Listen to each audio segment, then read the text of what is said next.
What if I told you there's a fighter so dangerous he was banned from UFC not for losing, not for cheating, but for refusing to let go his opponent's leg even after they got tapped out? Rogiver Pelhares, also known as Toquinho, which literally means little stump in Portuguese.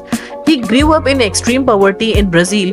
No shoes, no electricity. He worked in field at age 7 just to help his family to eat. By 15, he was living under a bridge in a slum city, but despite of everything, he found Brazilian Jiu-Jitsu and it saved his life. With insane dedication, he rose through ranks and earned his black belt under legendary Murilo Bustamante.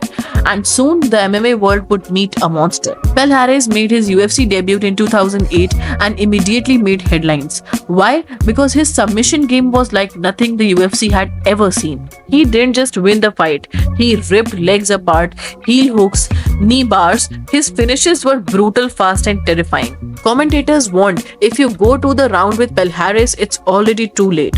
But something was off. Fans and fighters started noticing Pelhares wasn't letting go submission, even after opponent tapped, even after referee tried to stop it. In 2010, Thomas Drewel tapped instantly a heel hook. Pelhares kept cranking.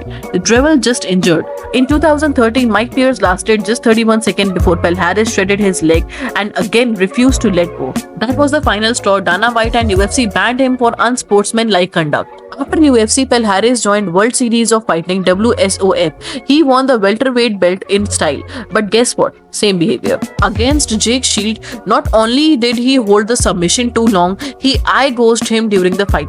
WSOF stripped him of his title, suspended him, and another chance is also wasted. Now here's the twist. Was Pelhares really evil or just misunderstood? Some says it's just neurological, that he doesn't process the tap quickly enough. Others says it's a pure rage. A man who came from nothing fighting like life depends on it, because maybe it depends on it.